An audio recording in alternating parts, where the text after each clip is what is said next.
We're out here. This is the field where the magic happens. Benning Bites with Damon Benning.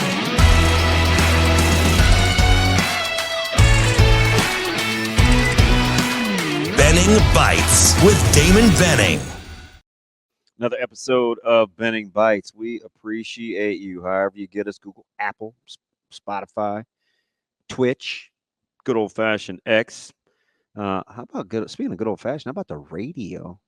ESPN, AM 590, and ESPN Tri Cities trying to take care of you across the state. Spirited, fantastic show. Hopefully, you folks appreciate the efforts and the work, man, because we know that we appreciate you. We got into these conversations with paid to come see, paying to come see practice and NIL and what you do and I. It started out, I was saying to Robbie, like I didn't really necessarily understand the pushback. And it was my perspective, right? I'm thinking, okay, it's clearly a fundraiser. We some of us have been to fundraisers. A lot of us have been to fundraisers where, that with the idea to raise funds, you may what I would call overpay a little, right? You've seen those gift packages where you bid on silent auctions, and they'll have the price listed right there. Hey, bouquet basket retails at $49. Opening bid starts at 90, right? Like you understand the concept of what you're there to do. And I think this is no different, but you could also get some perks. And I think you will get some perks. And I think this is kind of how I would, this is if it was me and how I was looking at it. Number one, it's a great entry level start for NIL.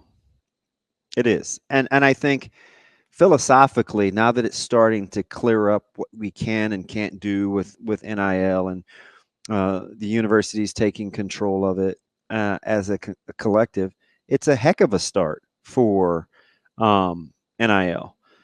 And what I think how we would have to look at is, number one, you got to operate under the fact that Coach Rule has said repeatedly how much he appreciates the fan base and respects the fan base and wants to put out a product that the fans can rally around. He just recently said with Joe Klatt, hey, listen, it's got to be more than just, meeting the players. I want the fan experience to be about winning. So if we hold him to that and we take him at his word, and there's no reason not to, he'll make that practice experience similar, right? Because practice is different.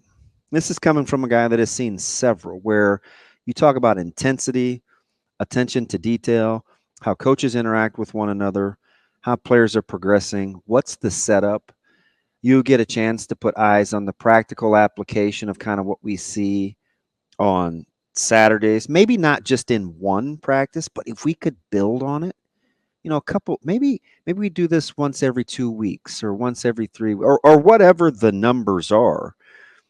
It starts to help us become more educated too.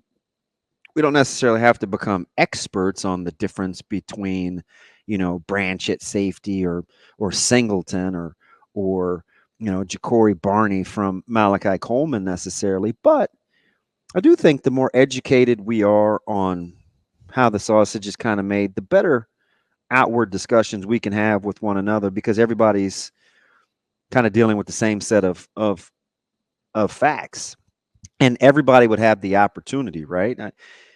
I just think it would vary. It's tremendously different from, like, let's say, going to the spring game, because the insight that you could glean would be incredible.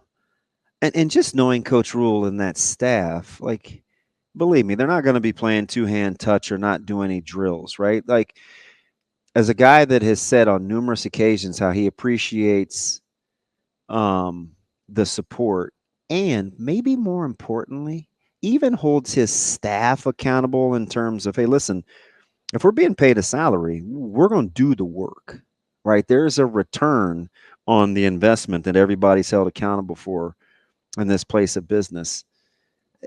I think he would treat you the same way as a fan base. And let's say you get 10,000. Could 10,000 people watch a night practice at on August 3rd? They absolutely could. And just think, right? It's counting fast nickels versus slow dimes, right? There's multiple ways to skin a cat. And I think, you start at 10,000 times 25 and you're look all of a sudden you're looking at just in just one day just adding $250,000 to the kitty, and there'll be some return on the exclusivity, right? Because I think the natural inclination for humans, we're just selfish by nature, right? We come out of the womb wanting to be fed. Like, what about us? Wah, wah, wah. What about us? And I understand it's how we're designed.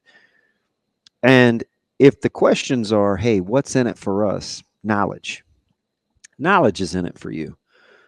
You're going to learn things and can learn things and know things that some may not. You can also get familiarity with something that you care a lot about. Like, who among us wouldn't want to know more about things we're passionate about? I mean, that's why you read romance novels or whatever it is that you're into. It's like if you're passionate about something, coaching, right? Why am I always looking for clinics or listening to podcasts? I'm passionate about the topic. If you're passionate about those players at the University of Nebraska, go find out more. It's not a bad thing. And know full well it is a fundraiser. They are trying to generate revenues to find revenue streams, other revenue streams.